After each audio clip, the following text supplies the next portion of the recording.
Welcome to the Movement Minutes with your host, Reed Nellis. Here, we pursue the human connection. We learn how to empower one another. We discuss clinical pearls. We discover our passions. We reflect on our capacity to achieve.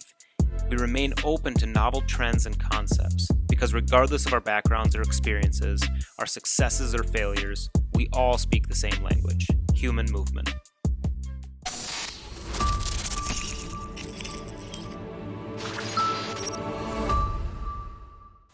All right. Welcome back, everyone. It's been a hot minute since the last episode here. So on today's episode, the welcome back of sorts, it's going to be sort of a reintroduction. And you know, what's better reintroduction than the classic elevator speech, right? Everybody loves the elevator speech. You've heard of it. It's a quick, what do you do for a living kind of thing. We all know in today's busy world, as much as we truly try to care about people, it's often a conversation that's more of a formality than an actual intrigue. Which is unfortunate because we're all so interesting in our own way. And these kinds of introductions just don't allow for that originality, that aspect to shine through. So what do you do? No, really, what do you do? What's your elevator speech? And not only what do you do, but can you explain it? First of all, I hate talking about myself. Surprising, I know, because I'm a motor mouth out of awkward necessity. It's something that I have to do to fill in the blanks, and I just rattle on like I am now.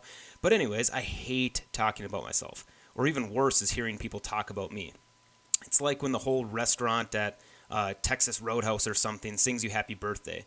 I just don't know what to do with my hands. Do I put them on my head or clap, or do I sing along? It's just awkward, right? So these elevator speeches get awkward, and you know, you could imagine how awkward I get when I tell somebody that I'm a chiropractor. It's not like a shame thing. It's just usually filled with tilting their necks in weird positions and asking for help or saying, I love chiropractic. It worked wonders for me, or a loved one. And it's weird because I've never met a computer software engineer have an even remotely similar conversation. And I'm like, oh, cool, you're a computer software engineer for blah, blah, blah, blah, blah business. Do you mind doing my website? Or, the person that did my website, which is me, did a really good job. And you just don't have that conversation with an accountant or carpenter or anything like that. It's just weird. And I don't know why that is, that people feel the need to have that conversation with a chiropractor or PT or ATC or massage therapist, but it happens. And I'm sure you can relate. Most of you guys listening are providers yourself, and it's a weird conversation. So I don't want to sound weird by saying it's almost demeaning, but why do people feel the need to validate that, right? Why do people feel the need to have that conversation? It worked wonders for me, or can you take a look at this creaky knee, or whatever that might be. I don't know. It's almost like a, hey, good boy, you tried. It's weird, okay? So rather than having that thrilling conversation, when someone asks me what I do for a living, I generally say this: I help people restore and improve their quality and quantity of movement.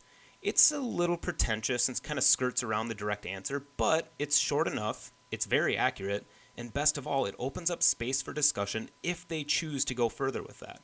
Sometimes I tell people that, and they're like, cool, and they just keep going on. Well, great. Now I don't need to do the happy birthday awkward situation.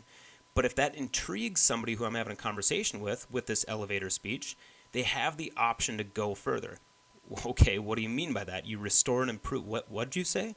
I restore and improve the quality and quantity of people's movement. Well, how do you do that? Boom, now we've got a genuine conversation. I love that. It sets the tone, that kind of answer, a unique answer, right, sets the tone for being different.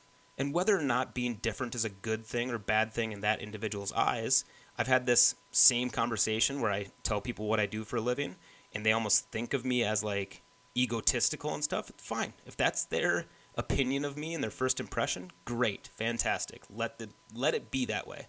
But that's not the majority, right? So setting that tone for being different is a great thing. Whether you're an ATC, PT, chiropractor, LMT, personal trainer, or coach, setting yourself apart and opening up that discussion is crucial. I firmly believe that this separation from the norm allows you to be genuine. And clients and patients, as well as people, love authentic people. That's the human side of us, right? Anyways, this is just a quick little snippet episode for a reintroduction, a welcome back episode of sorts, and I feel it's important for me to re-kickstart this with a reintroduction of myself. I'm Reed Nellis, a human, a husband, a father, a chiropractor by trade, which all leads me to be a curious-minded learner about movement and life.